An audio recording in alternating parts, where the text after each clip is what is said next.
E se existisse uma fórmula para a riqueza? Sabe, não uma teoria vaga, mas um manual prático que nasceu de 20 anos de pesquisa com as pessoas mais bem-sucedidas do planeta. Bom, hoje a gente vai mergulhar fundo no livro que promete exatamente isso. Quem pensa enriquece, de Napoleon Hill. Vamos pensar um pouco no contexto.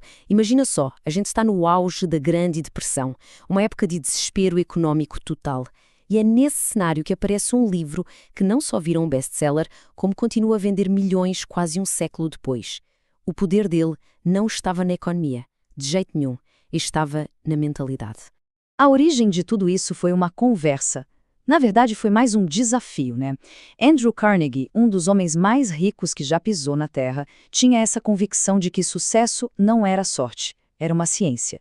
Ele tinha uma fórmula e estava procurando a pessoa certa para decodificar essa fórmula e compartilhar com o mundo. E essa pessoa foi o Napoleon Hill. A missão que o Carnegie deu para ele era, olha, monumental.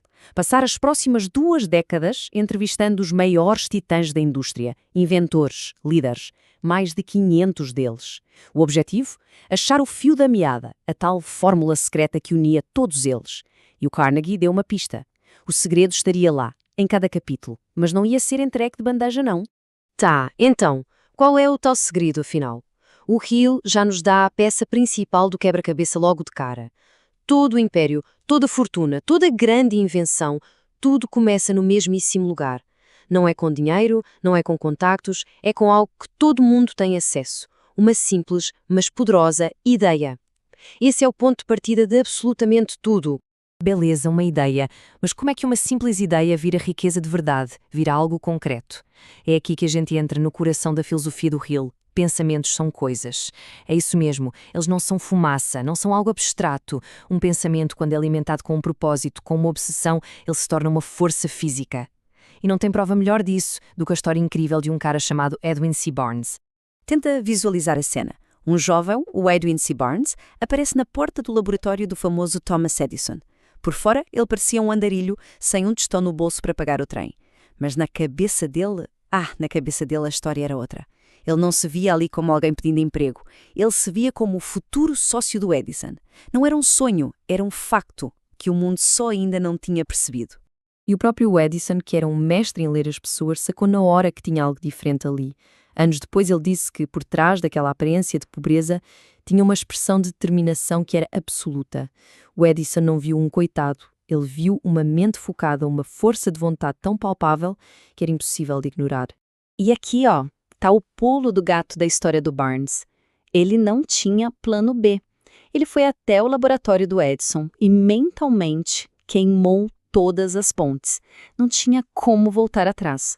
Ou ele se tornava sócio do Edison ou o plano todo ia por água abaixo. Era vencer ou perecer.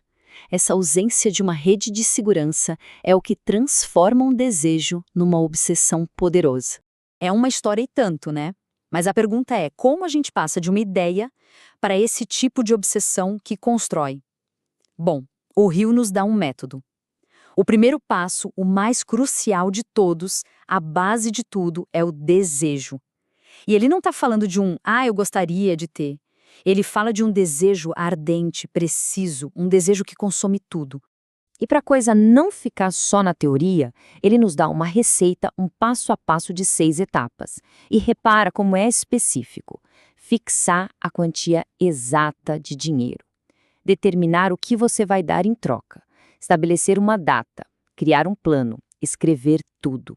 E o passo final, que é o mais poderoso, ler essa declaração em voz alta todo dia, vendo e sentindo como se já fosse realidade. É um verdadeiro ritual de programação mental. E é aí que mora toda a diferença.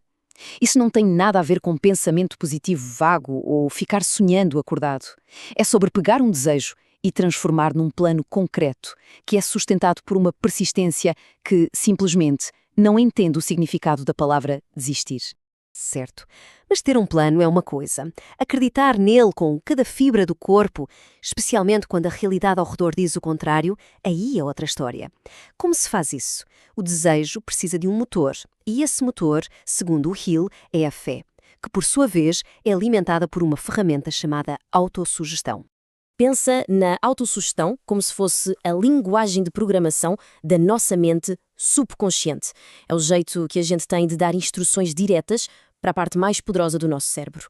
Ao repetir aquela nossa declaração com emoção, com convicção, a gente está dizendo para o nosso subconsciente: olha, isso aqui não é um talvez, é um facto. Agora, se vira e acha um jeito de tornar isso real. E quando o subconsciente aceita essa ordem, aí nasce a fé. E para o Hill, é importante dizer que a fé não tem a ver com religião, é um estado mental. É a certeza que não se abala, o químico-chefe da mente que pega uma ideia e injeta vida, poder e ação nela. É o que torna o que parecia impossível numa coisa inevitável. E o poder de uma ideia incendiada pela fé? Bom, pode valer 600 milhões de dólares. Foi mais ou menos esse o valor da ideia que o Charles M. Schwab apresentou para o JP Morgan. A ideia era criar um gigante do aço, a US Steel. O Schwab não chegou lá com um plano de negócio chato. Ele transmitiu a fé ardente que ele tinha na visão e foi essa convicção que fechou o negócio. Só que todo esse processo tem um ponto fraco, um inimigo mortal: a falta de persistência. E para ilustrar isso, Hill conta a história quase trágica de Ariel Darby, um cara que, em plena corrida do ouro, achou uma mina promissora. Ele cavou, achou o ouro, mas de repente o veio desapareceu. Frustrado, ele fez o que a maioria faria: desistiu. O Darby vendeu todo o equipamento dele por uma minharia. O novo dono, mais experiente, fez uma coisa simples: contratou um engenheiro. A conclusão do engenheiro: o veio de ouro não tinha desaparecido. Ele só tinha mudado de direção e estava a apenas 1 metro de onde o Darby tinha parado de cavar. A lição foi brutal e milionária. A derrota temporária só vira fracasso permanente no exato momento em que a gente desiste. Isso tudo nos leva à conclusão central do livro. A mensagem é de soberania pessoal. As circunstâncias não nos definem, nós é que definimos as circunstâncias, através do controle da única coisa sobre a qual a gente tem controlo absoluto, os nossos próprios pensamentos. O Hill descreve o cérebro como se fosse um ímã poderoso. Os pensamentos que a gente mantém de forma dominante na mente, eles magnetizam essa mente. E essa mente magnetizada começa a atrair as forças, as pessoas, as oportunidades que vibram na mesma frequência. Pensamentos de riqueza atraem riqueza. Pensamentos de medo atrai mais fracasso. É por isso que o livro termina com aqueles versos famosos do William Ernest Henley.